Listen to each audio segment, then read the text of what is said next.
जय श्री राम, जय श्री बालाजी महाराज। दीपक के अंदर फूल बनता है, उसके पीछे क्या रहस्य होता है? क्या उसके पीछे का जो रहस्य है, तेल से फूल बनता है या घी में मिलावट के कारण फूल बनता है, या वाक्य में ही आपका देवता आपसे प्रसन्न हो जाता है?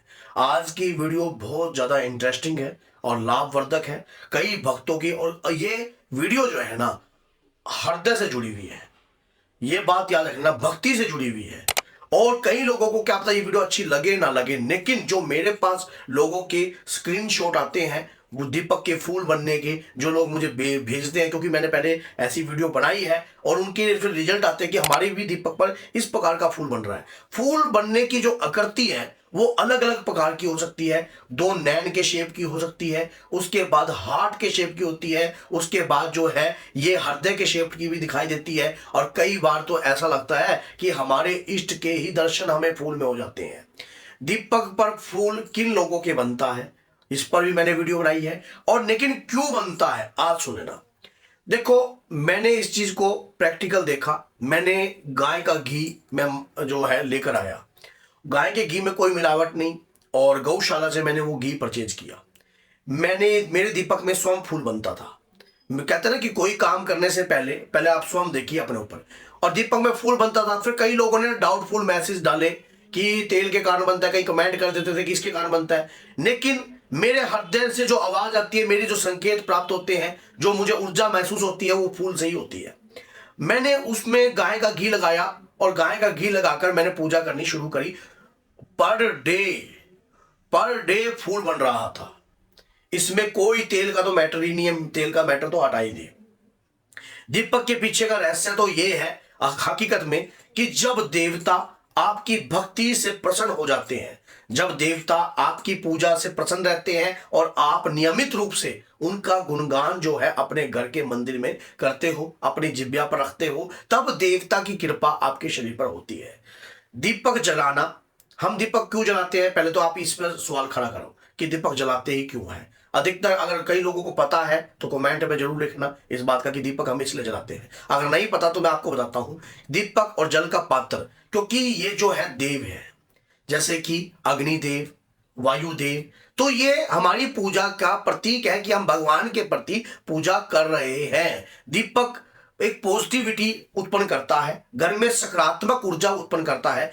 कहते हैं कि जब घर में हवन होता है ना, तो आपको पॉजिटिव माहौल महसूस होता है। जब किसी के घर में कोई व्यक्ति मर जाता है, तो आपने देखा कि उस मर्जे जब वो व्यक्ति घर में मर जाता है तो पातक का माहौल पूरे घर में अपना प्रकोप घेर देता है। एक किस्म का जो है हमारे मन में जो ऐसा ऐसा दिमाग खराब रहता है। और जब व्यक्ति उस घर में हवन हो जाता है, तब वो व्यक्ति सोचता है कि इस घर की शुद्धि हो गई। ये कैसे महसूस होता है? क्योंकि हवन से ऊर्जा उत्पन्न होती है और वो पातक के माहौल को जो है खत्म कर देती है। उसके बाद घर में वो चीज महसूस नहीं होती है। लेकिन जो गम है, गम का मैटर एक बिल्कुल अलग है। एक पॉजिटिविटी की बात कर रहा हूं सिर्फ आपके मन की। उसी प्रकार से जब दीपक पर डे अपने घर में बनता है और अगर उसके ऊपर आपको नैन की शेप में फूल बनकर बैठे हैं, अभी आपको दिख रहा है कि नैन, दो नैन की शेप में फूल बन रहा है। उसके बाद आपको ये दिख रहा है कि भाई इसके अंदर हार्ट की शेप में फूल बन रहा है, और ये भी दिख रहा है कि आपको आपके इष्ट की छवि उसमें दिखाई दे रही है। तो इसको झुठलाया नहीं जा सकता, इसको झुठलाया नहीं जा सकता। आपकी भक्ति से आपकी देव शक्ति प्रसन्न है। हनुमान जी की भक्ति कर रहे हो, माँ दुर्गा की भक्ति कर रहे हो, जावीर गुगा जी की कर रहे हो, बाबा गोरखनाथ जी की कर रहे हो, जिसकी भी आप ज्योति जलाते हो, जिसके प्रति भी आपके हृदय में प्रेम है, अगर इस प्रकार का कार्य आपके साथ हो रहा है। अभी दरबार में ही मैंने भक्तों को बताया, दरबार लग रहा था अब से 1-2 हफ्ते पहले, तो दीपक के अंदर इतना बड़ा फूल बनकर आ गया, खुंबी के आकार का फूल बनकर आ गया। बताओ, खुंबी के आकार का। तो वो एक कृपा थी। और उस दिन वाक्य में ही जो है उस दिन ऊर्जा का महसूस हो रही थी दरबार के अंदर। ये चीज अगर आपके घर में हो रही है ना, तो मैंने अभी कल परसों एक वीडियो माँ के प्यारे पर बनाई है। अगर दीपक में फूल बनता है तो उस फूल की जो पत्तियां हैं उनको तोड़कर आप एकत्रित कर लीजिए, आप एकत्रित कर लीजिए। और वो पत्तियां आपके लिए जबरदस्त कार्य करने वाली हैं। जबरदस्त क्या कार्य करने वाली हैं? पहली बात तो वो कार्य ये करेंगी कि अगर आपका कोई नवीन मकान बन रहा है तो उसकी नींव में डाल दीजिए। अगर आपका बच्चा विदेश की यात्रा करने जा रहा है तो उसके साथ भेज दीजिए। अगर आपके बच्चे कहीं हॉस्टल में पढ़ते हैं या कहीं भी पढ़ते हैं तो उन्हें कहिए कि इसमें से थोड़ा सा तोड़कर अपने बालों में लगाएं। अपने बालों में लगाएं, अपने पीछे लगाएं, कान के पीछे लगाएं, आपके बच्चे का दिमाग जो है अपने आप देखो। अब कई कहेंगे साइंस क्या इन बातों में मानती है? भैया जो आध्यात्मिक बातें हैं ना, मैंने पहले ही बोल दिया कि ये यहाँ का विषय है। भगवान के प्रति भावना यहां से होती है, यहां से नहीं। फिर इस प्रकार का दिमाग काम नहीं करता, इस प्रकार का दिमाग काम करता है कि मेरा भगवान ही सब कुछ है। जब हम कभी किसी एक्सीडेंट से बचते हैं या किसी दुर्घटना से बचते हैं तो हम तुरंत कहते हैं कि भाई बाबा ने मुझे बचा लिया, बाबा श्याम ने मुझे बचा लिया, बाबा हनुमान जी ने मुझे बचा लिया। तो ये क्यों होता है हमारे पीछे? क्योंकि हमारा विश्वास है हमारे इष्ट के प्रति, और यही विश्वास हमें जिताता है हर चीज में। यही विश्वास जो है हमें पावरफुल बनाता है। अभी एक अखंडा मूवी थी, उस अखंडा मूवी में जो विलन था वो यही बात कर रहा था कि इंडिया के लोगों के अंदर ये विश्वास है उनका भगवान के प्रति, और वो विश्वास अगर टूट जाए तो वो अपने आप ही मर जाएंगे। ये सच्चाई है। अगर हम अपने भगवान पर विश्वास करके चलते हैं तो हम हर कार्य में विजय ही हासिल होते हैं और हम जीतते ही हैं। नहीं तो कब के अभी तो तंत्र भी आपको काम खराब करते, आपके घर में प्रेत ही खराब करते काम। आपका विश्वास होता है आपके भगवान के प्रति, वही विश्वास ही आपको पॉजिटिव रखता है और वही विश्वास ही आपको विजय दिलाता है। दीपक में फूल बनना देवता के संकेत को समझने की निशानी है, दैविक शक्तियों को समझने की निशानी है कि दैविक शक्तियां आपसे ये बात वार्तालाप करना चाहती हैं।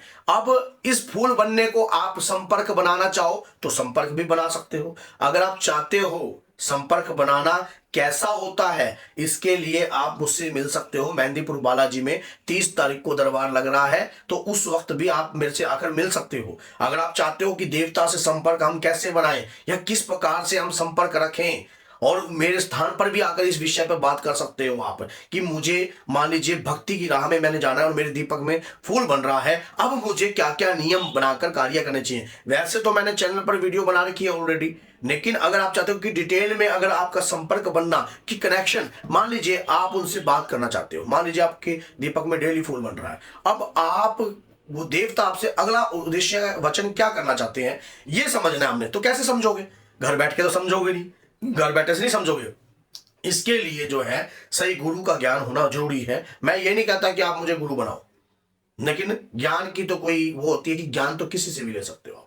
ज्ञान लेना आपका उद्देश्य होना चाहिए और उसके बाद आप कार्यवाही करो, उसके बाद अपने जीवन को बदलाव में लाओ, और आप डेली जब फूल बनेगा तो आप समझ जाओगे। अब जोत का ऊपर ऊपर होना, जोत का फड़कना, ये भी तो इंडिकेटर होते हैं, ये भी तो सिम्टम्स होते हैं। कई लोग तो अब जैसे कि हस्तरेखा हमारे हाथ में है, एक व्यक्ति कहता भाई मैम ना, हरियाणा के अंदर कई बार ऐसा व्यक्ति ने बोल दिया भाई मैम इसमें विश्वास ना करते, इन शब्दों में हम विश्वास नहीं करते। हरियाणा भी बोल रहा हूं मैं कि हम इस चीज के अंदर विश्वास नहीं करते हैं। हाँ, ये तो सब एक किस्म का जो है ढगोसला है, पैसे देगा नहीं। हस्तरेखा जो होती है हमारी लाइफ को बहुत प्रभावशाली बनाती है। हमारे हाथ में जो हस्तरेखाएं हैं ये टाइम टू टाइम चेंज होती हैं। हमारे 8 जो अंगूठा होता है इसके अंदर 108 चक्र हैं, ये वक्त के साथ बदलते रहते हैं। कभी सोचा आपने ये कैसे बदल रहे हैं? हर व्यक्ति का एक सेम नहीं होता, तभी लोग अंगूठे का फिंगरप्रिंट्स लेते हैं। क्यों सेम क्यों नहीं है? हर किसी व्यक्ति की तकदीर और नसीब अलग अलग है। तो इसी प्रकार से जब दीपक में फूल बनता है तो आपका भी नसीब और आपका भी जो भविष्य है आपकी शक्ति के साथ जुड़ा है। आप उनके साथ संपर्क बनाने की कोशिश करो, और इस रहस्य को अगर समझ गए हो तो किसी को शेयर करने की जरूरत नहीं है। वीडियो अपने तक रख लेना, बस किसी को शेयर मत करना। अगर बाबा के भक्त हो तो 10 लोगों तक जरूर शेयर करो। इसमें भगवान की आस्था की बात बताई गई है और ये आपका उद्देश्य नहीं बल्कि आपका फर्ज भी है। तो बोलिए जय सीताराम, जय माता दी।